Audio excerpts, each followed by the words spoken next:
turned us on, never gonna do the same for you. What's up, guys? It's Donna here. And Holly. And you're listening to Teaser Talk. On switch, turned us on, never gonna do the same. You hit the on switch, turned us on, never gonna do the same for you. With these power lights. Happy Friday the 13th, everyone. Yeah, man. It's been a while since we've done one of these spooky themed shows. So we figured what better way to drop one in than on Friday the 13th. And today we're going to have you guys play a game, but obviously you're going to have to keep your own score and everything else. But let us entertain you for the next, 15, 20 minutes with Fact or Fiction Horror Story Edition. So we've gathered some stories to tell you today, and you can test whether or not they are fact or fiction. This is going to be a good one. Okay, let's start with our first story. A young couple, Josh and Emily Robbins, bought an old house. Josh is in charge of the new construction, converting the kitchen into the master bedroom. Emily was always trying her hand at home decorating, and she was inspired to remove the wallpaper to create a fresh, new look for the home. It was a very frustrating and daunting task, as the previous owner had papered every wall and ceiling. Removing it is brutal, but oddly satisfying to her. Peeling the wallpaper was the best feeling to Emily. It's similar to your skin when you're peeling from a sunburn. She'd make a game out of it, on the hunt for the longest piece before it ripped. Emily had noticed that under a corner section of paper in every room is a person's name and a date. Curiosity got the best of her one night, and she Googled one of the names and discovered the person was actually a missing person. The missing date matched the date under the wallpaper as well. The next day, she made a list of all the names and dates, and sure enough, each name was a missing person with dates to match. Excitement turned to horror to the new couple. They notified the police, who naturally sent out the crime scene team. As the couple watched their new home turn into a possible crime scene, Emily had overheard one text say, "Sir, it's human." "Human?" Emily asked. "What's human?" "Ma'am, where is the material you removed from the walls? This isn't wallpaper you were removing." Oh, snap. It's like feeling a sunburn. Yum. All right, so is it fact or fiction? Drumroll, please. That story is fiction. Fortunately or unfortunately for us weirdos, it did not happen. I know, that'd make a good movie if it's not already one. It would. Okay, so next up we have Adolf Lutgarf. He opened a sausage factory in Chicago. As a German immigrant, he was excited to launch his own business.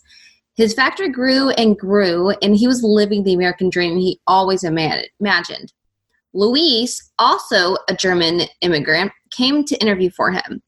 Adolf abruptly dismissed her application as he knew he'd marry her one day. Before you knew it, Adolf was right. Him and Louise got married. After much success, Louise enjoyed the finer things. However, Adolf enjoyed their house-taker, Mary. The economy had taken a turn for the worst and had slowed the business down. Louise's expensive taste started to wear on the home. She couldn't stand the thought of being poor again. After loans and a bad economy, they were now broke. His housekeeper and mistress gave him the comfort that he needed, and Louise was fed up with it all. One night, a guard at the factory had overheard them arguing. Then Louise went missing. Adolf wasn't too worried about her whereabouts, which alerted her brother. That led to him finally calling the police, and there they searched the sausage factory. They found her wedding ring and part of a bone in the bottom of one of the machines. It was the trial of the century that took over the country. In the end, they found him guilty of murder. He claimed she was still alive and that she needed to be found. There was speculation that the bone found of that was a pig, and the wedding ring could have been tossed in. And after 18 months in prison, he died of a heart attack. It was all about Sausage Boy. Anyways, it turns out she was very much alive and rooming in a house in Boston, listening to the trial the entire time. Before her housemates found out who she was long gone. Oh my God. So, is this story true or false? Tell me. I need to know. This one is a true story. Are you serious? That's awful. She's a bitch. She is a bitch. She really took revenge to another level. It reminds me of that movie. What is it called? Gone Girl? Where she like frames him for kidnapping and stuff. Yep. Mm-hmm. All right, here we go. We're going to drop down another one. Let's see. So there was a man who walked into the police station covered in blood, wanting to report a murder. The man's name was Ken Parks. Ken had been going through a lot lately. His wife had noticed he had become extremely stressed and hadn't been sleeping well. The truth was, it wasn't just stress from work. He had a gambling addiction, and he'd been embezzling money from the family. When it caught up to him, Ken was at the point of complete stress and frenzy, suffering from extreme insomnia. So who did he kill? Sadly, it was his mother-in-law, and attempted to kill his father-in-law. It seemed to be an open and shut case, and because Parks was a compulsive gambler who had recently embezzled money from his own family, police believed there was a strong motive. But Parks came up with a different and totally astounding explanation. He had been watching TV and nodded off. He began sleepwalking and committed the crime while he was unconscious. He even insisted he was fast asleep when he surrendered. Ken Parks has a serious sleepwalking disorder. When he was 11 years old, his mother found him with a leg out of a 6-story window about to jump while he was sleepwalking. He missed a life sentence by avoiding a guilty verdict, and he was sentenced to a psychiatric hospital because he was judged insane. Instead, in a stunning twist of fate, he made headlines around the world when he walked out of the courtroom a free man. The case was appealed all the way to the Supreme Court, but the judges uphold the decision. Parks was a victim to his disorder that had him in a zombie state, being a living, walking, killing machine. Do you believe it? You know what? That seems a little far-fetched. Like you killed somebody. I'm going to say that this did not happen. Holly, it's true. That's insane. Like literally. I don't know. Prove it. Zombie killer. But I'm gonna appeal this case. Double jeopardy. Okay, cool. Let's move on to our next one. So Ed Gein was a mama's boy. He was always listening to his mom's advice about girls and alcohol, that they were not good. She was stern and thought the world was filled with evil. After his mom's passing, adult Ed found himself not knowing how to go through life. He only left the house to buy groceries and didn't handle her death too well. One day, he decided to go out to the local tavern with a local. Before long, he was back to life. He met Mary, who had actually owned the bar there, and caught his eye. Unfortunately, it wasn't meant to be when Mary had up and left town. He came to terms that he would never be loved. He started volunteering to help those with the grieving process by helping out at funerals. One day, Ed had brought a gun from a lady named Bernice, and that was the last time anyone had seen her. She was a smart businesswoman, however, though, and wrote each sale and documented each time somebody had bought from her. Her last sale was to Ed. During their investigation, they discovered an upside-down, decapitated Bernice, who had been gutted like a deer at the Gein farmhouse. Police had found skulls, organs, and everything like that around his bedpost and in his home.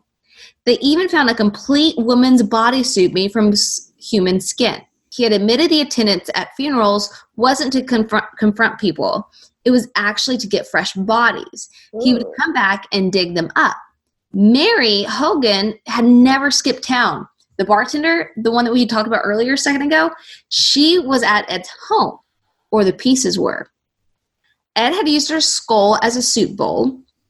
Bernice's head was found with nails hammered into him, and her heart was in a pan in the stove. Ed was found guilty but deemed legally insane and lived out the rest of his years in a mental institution. Psychologists believe that Ed did this to reconnect with his mother in his very sick way, as a majority of his victims were elderly just like her. I call bullshit. Well, you need to get that bullshit meter fixed because this is actually true. Oh, man. He was drinking soup out of a skull. Soup out of a skull, he made like a flesh suit. So this happened in Wisconsin in 1957. And movies like Hannibal Lecter, Leatherface, Norman Bates, all those characters were inspired by Ed Gein. Damn. Ooh. All right. Well, let's see if this last one can follow up to that creepy shit. So Anna Wilson grew up in the slums of Prohibition-era Chicago. Her family lived in a small house near the harbor, and one of her earliest memories was of a particularly hot summer when, seeking respite from the heat, she and her sister discovered a seldomly used section of boardwalk near an abandoned warehouse. Every night for several weeks, the two girls would make their way down to the docks and sit together on the edge of the pier as the sun went down. Anna vividly could recall the feel of the seaweed between her toes as she and her sister dangled their feet into the murky water. It wasn't until years later that she returned to the pier and found that the warehouse had been demolished. Curious, she made the inquiry with the Department of Planning and Development. Apparently, the warehouse had been owned for a time by the mob, who was using it as a base of operations for a local prostitution racket. It had only been discovered when an associate began disposing of rival hookers by fitting them with concrete shoes and dumping them into the harbor. Investigators had recovered nearly 24 bodies from the waters of the secluded pier. How had the bodies been discovered? A passing fisherman spotted some of the victims' hair floating near the surface of the water, just like seaweed. I mean, it's believable. It is believable. It's really believable. But it's actually fiction. Well, I'm just thankful that no one's drinking out of my skull right now and that my skin's not on a wallpaper. But hopefully you guys enjoyed this Friday the 13th special of Fact or Fiction. So there you have it, guys. Some scary fact or fiction. Some of the true stories I find very unbelievable, and some of the fiction stories actually sound pretty believable. Seaweed hair toes. So you guys go out and make your own scary stories this Friday the 13th. But when you get arrested, don't tell them we told you so. And until next time, keep rocking. We hope you enjoyed this episode of Teaser Talk. We look forward to seeing you next Teaser Talk Tuesday. Be sure to subscribe so you don't miss it.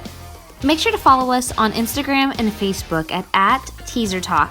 This way we can keep up with you guys until the next episode.